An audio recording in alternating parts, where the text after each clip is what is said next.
Water signs, welcome into the weekly reading. Let's go. All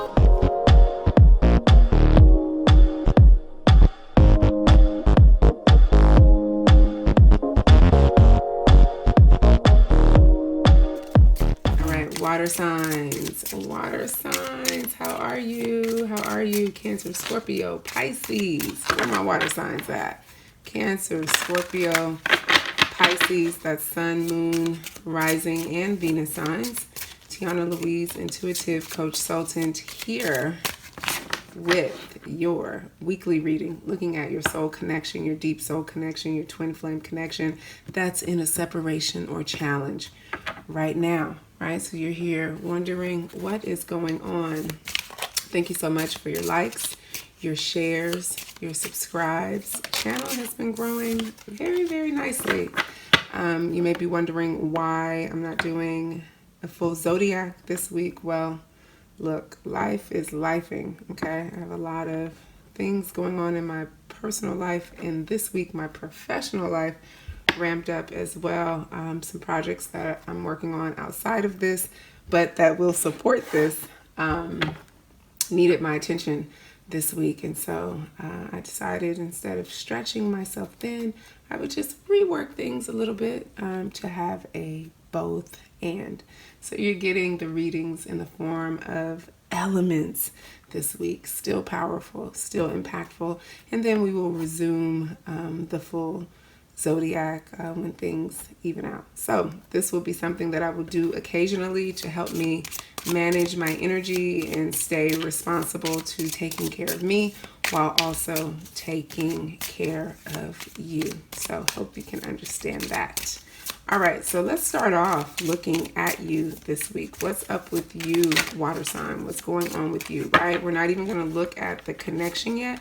We're just going to look at what is happening in your world, your life, your individual journey, okay?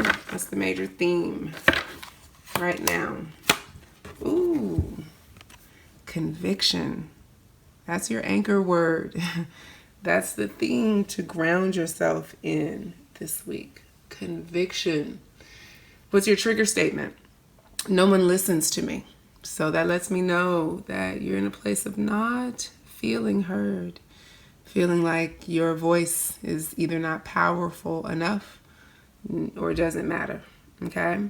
But there's something about communication here for you to look at. How you communicate, why you communicate, who you communicate with, okay? And doing so from a place of conviction, okay? Not contradiction, not projection, not guilt, blame, or beat up, but from a place of conviction for standing strong for oneself while lovingly and compassionately allowing space for everyone to exist at the same time. So the message of this card says to stand strong and to communicate your message, right? It says the world is ready to receive what you have to share. Okay, so not letting your voice be diminished at this time. Very, very important. Let's get some tarot to look at what else is underneath that. Clarify that a little bit.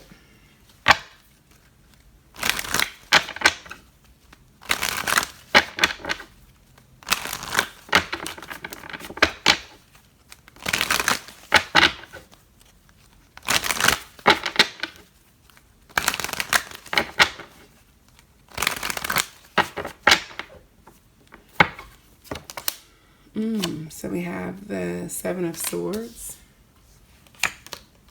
We have the Five of Pentacles. And we have the Six of Pentacles. That's interesting. Water sign. Look, bottom of the deck. Nine of Swords. I'm not feeling this stressed out energy.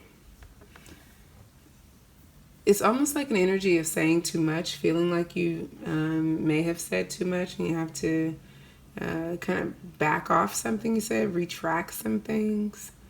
But that doesn't make you feel good. That's not authentic to who you really are. In fact, that puts you into this Five of Pentacles, like lack, loss energy, you know, this like feeling low on the totem pole, right? That Seven of Swords is very sneaky, very underhanded, so I feel like there may be some one of two things going on, because we have the Six of Pentacles here. So I feel like you've been balancing your communication. Like on the one hand, you can be very passive aggressive, you know, sneak things in, kind of go for the low blow, but in a very quiet way. And then on the other hand, you know, being really forceful and aggressive and snarky. So it's very extreme, right? And so I feel like Spirit is reminding you that you don't have to, you know, be in those extreme energies if you commit to, you know, fully and authentically expressing yourself in any moment, in any given moment, no matter what the situation is. I feel like you've been very controlled, you know, or feeling like you've had to be cautious and controlled around what you say and how you say it, and that makes you feel small, and it really does bother you, though. It actually angers you. So, you know, let's look at what the karmic energy is around this, because there's some sort of lesson wrapped up in this for you. Let's see what that is.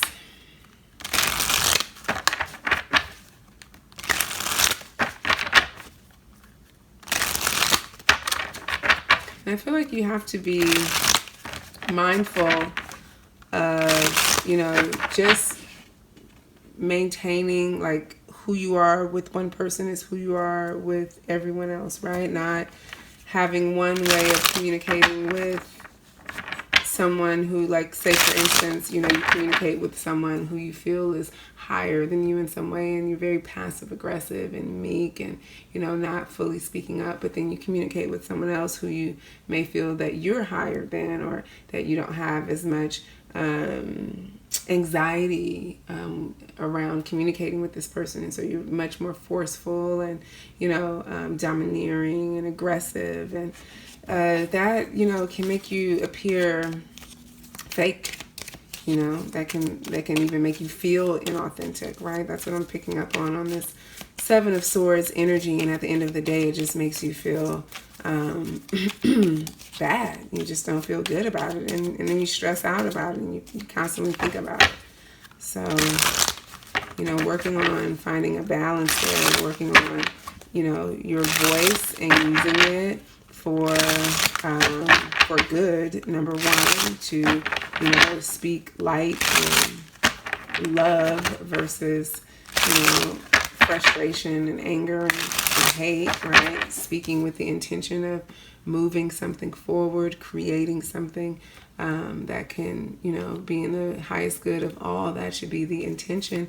And then understanding that your voice actually matters, and, you know, it can really only be powerful and impactful when it comes from an authentic place, right?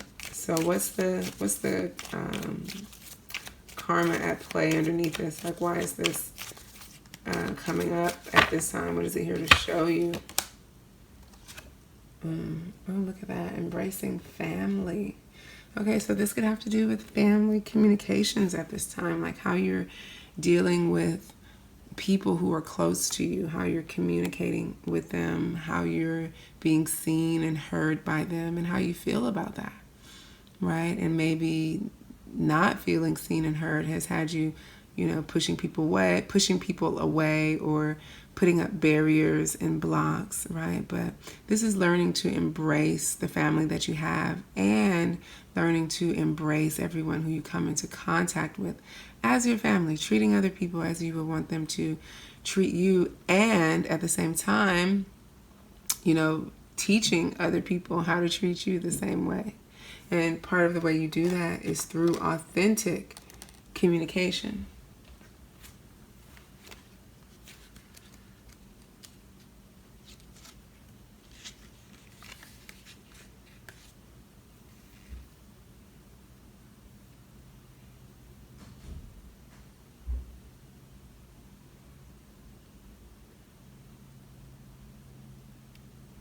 And so this card talks about you, opening up, not suffering in silence, not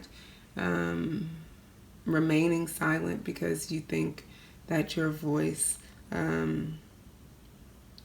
won't be heard, right?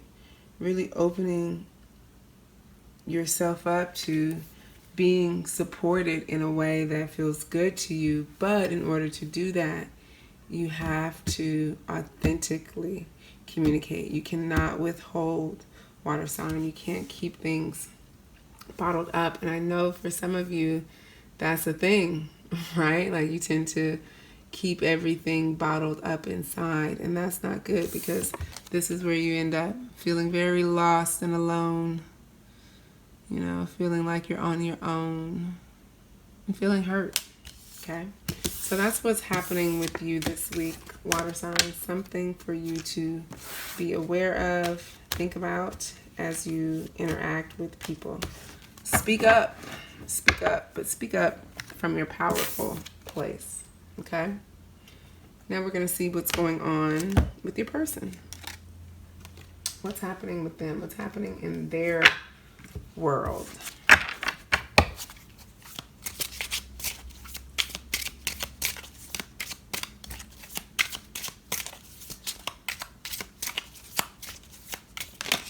Okay. Ooh, tangerine. I like that. So this is the Essential Oils Oracle deck, and so each card has an essential oil tied to it, and this one is the tangerine. I love it, I love it, I love it. Connected to the sacral chakra. So we're talking about our emotional space here. The anchor word for your person this week is innocence, right? Getting back to that lighthearted, free feeling, that place of expansion and freedom, that childlike energy, that innocence, our true light, our true essence. But what gets in the way of that for them right now is feeling overwhelmed. The trigger statement is, I have so much to do.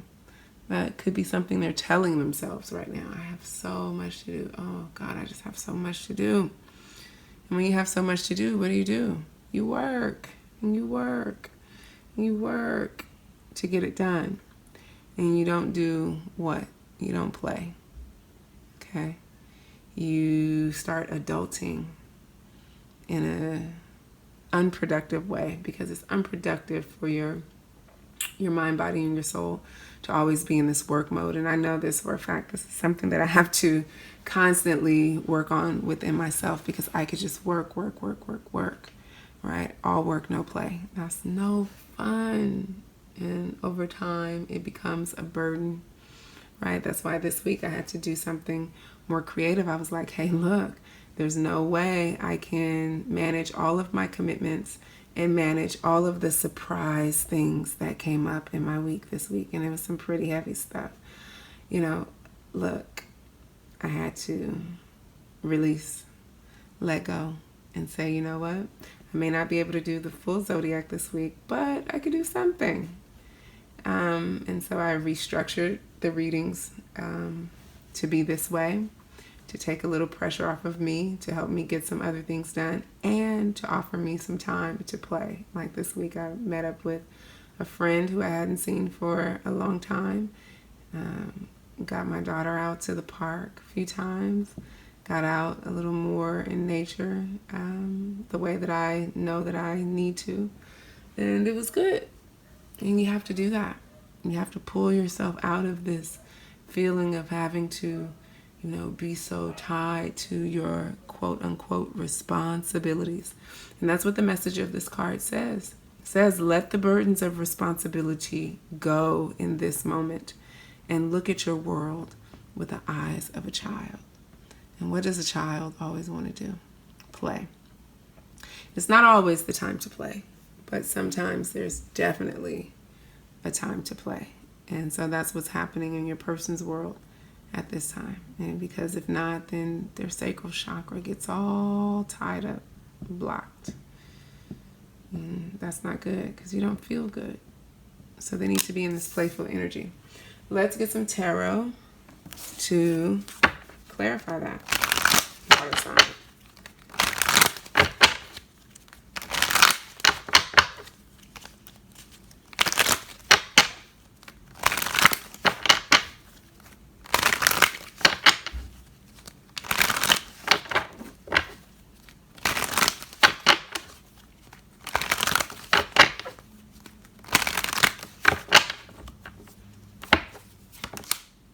Okay, we have the King of Wands.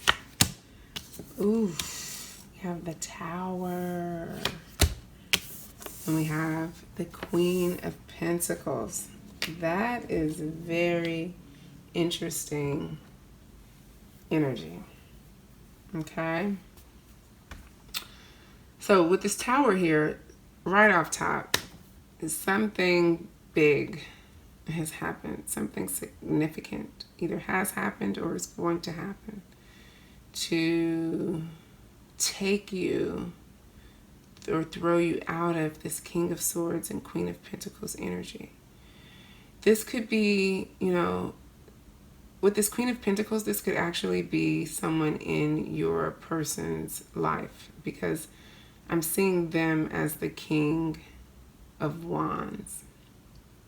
And they're having to be really creative at this time as a result of this Tower energy. Something may have happened to a loved one here.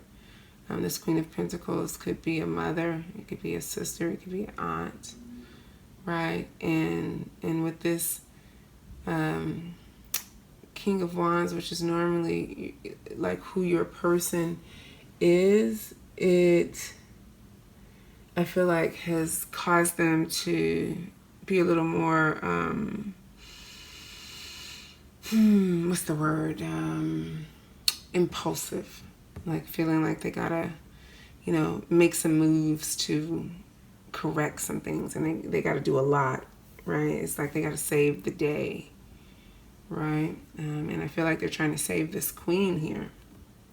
You know, maybe that queen is you. I don't know.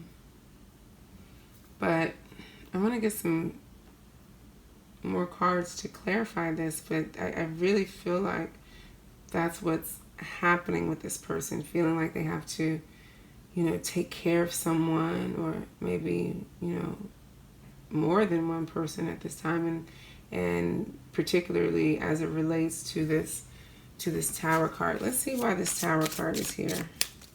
What is this Tower card all about?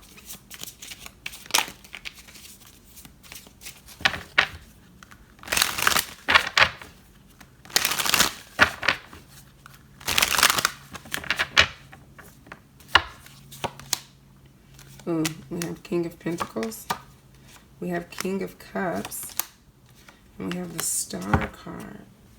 Very, very interesting. I'm gonna pull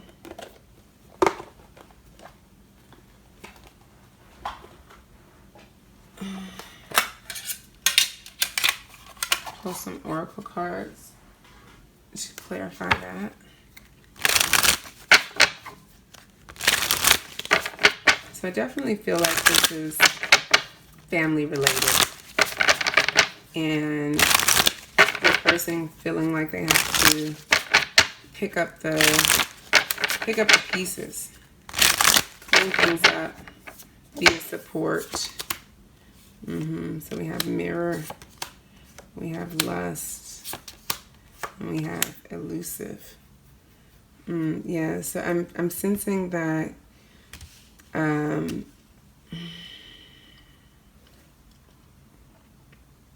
your person has some sort of something has happened to someone in their either immediate family, close circle, friend group, and it's something that they could relate to, something maybe they've experienced themselves, and it could have had to do with like some sort of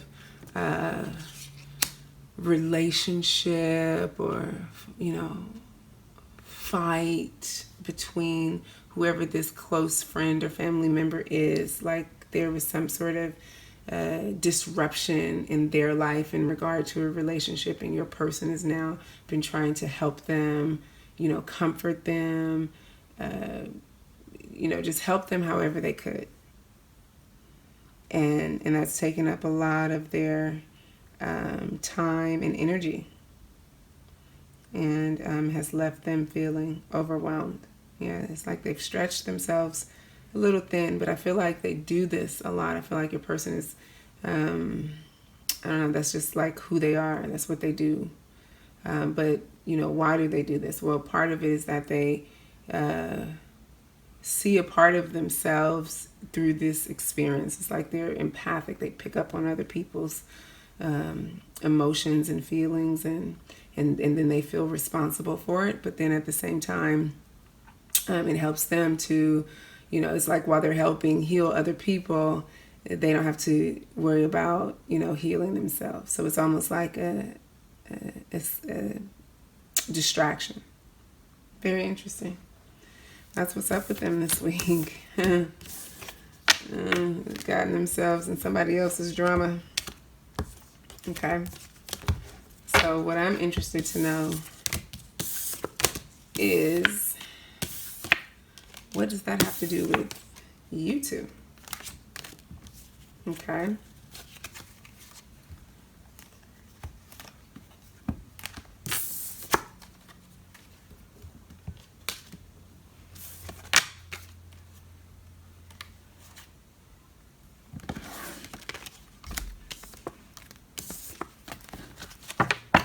Okay, so what I want to know is, what does that have to do with you two? How is that affecting your connection?